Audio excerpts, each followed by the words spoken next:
হাসির ফোয়ারা। একবার গোপাল এক মহাজনের কাছ থেকে অনেক টাকা ধার নিয়েছিল। আজ দেব কাল দেব বলেও গোপালের পক্ষে সে টাকা আর ফেরত দেওয়া সম্ভব হয়নি। তা সেই মহাজন একদিন বাজারের মধ্যে গোপালকে পাকড়াও করে বলল, আমার টাকাগুলো ভালোভাবে দিয়ে দাও তো বাপু, নইলে আজ আর তোমায় ছাড়বো না। গোপাল আমতা আমতা করে বলল, টাকা কি দেব না বলেছি?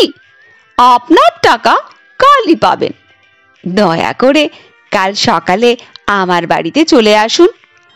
আগামী কাল আপনার টাকা শোধ না করতে পারলে আমি আর জলস্পর্শ করব না।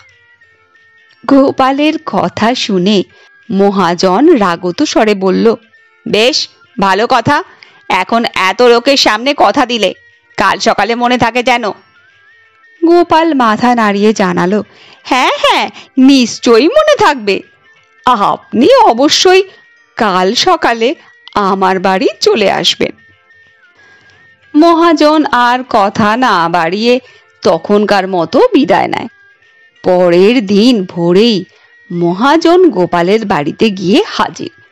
এসেই বলল, কই হে গোপাল, আমার টাকা দাও। মহাজনের ডাক শুনে গোপাল বাড়ির বাইরে বেরিয়ে এসে এক গাল হেসে বলল, দয়া করে বাড়ির দাওয়ায় একটু বিশ্রাম করুন, আমি এক্ষুনি আপনার টাকা পরিশোধের ব্যবস্থা করছি।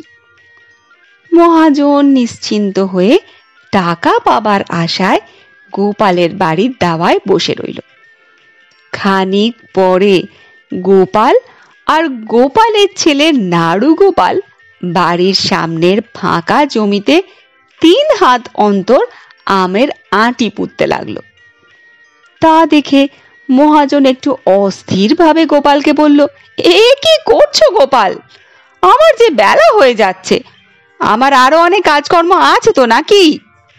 নির্লিপ্ত গলায় গোপাল বলল, দেখছেন তো আঁটি পুঁতছি, আর একটু অপেক্ষা করুন না, আপনার টাকার ব্যবস্থা করে তবেই জলস্পর্শ করব। এবার মহাজন একটু রেগে উঠে বলল, সেই থেকে তো বসিয়ে রেখেছো, তুমি আমার টাকার কি ব্যবস্থা করলে? মহাজনের কথা শুনে গোপাল এক গাল হেসে বলে, এতক্ষণ ধরে দেখছেন কি? তখন থেকে তো আপনার টাকা শোধের ব্যবস্থা করলাম মশাই। গোপালের কথা শুনে তো মহাজন অবাক। তিনি বিস্ফারিত নেত্রে বললেন, তার মানে তুমি তো তখন থেকে শুধু আমের আঁটি পুঁতলে, এতে আমার টাকা শোধের কি ব্যবস্থা হলো তা তো বুঝতে পারলাম না।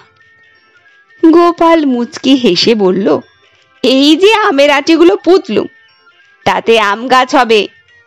এই এতগুলো আম গাছে যা ফল হবে তা তো আর মন্দ নয়। 2 বছরের আমের টাকায় আপনার সব দেনা পরিশোধ হয়ে যাবে।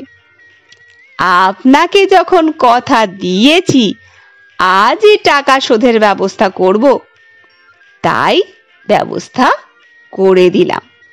2 বছরের জন্য আমের ইজারা আপনাকে দিয়ে দিলাম। আর ভাবছেন কেন? ধরুন আপনার টাকা বলতে গেলে পেয়েই গেছেন। গোপালের কথা শুনে মহাজন রাগের বদলে হো হো করে হেসে উঠল। মহাজনের হাসি দেখে গোপালও হেসে উঠে বলল, এ টাকাটা নগদ পেয়ে গেলেন বলে হাসি আর ধরে না, এ যে দেখছি একেবারে হাসির ফোয়ারা।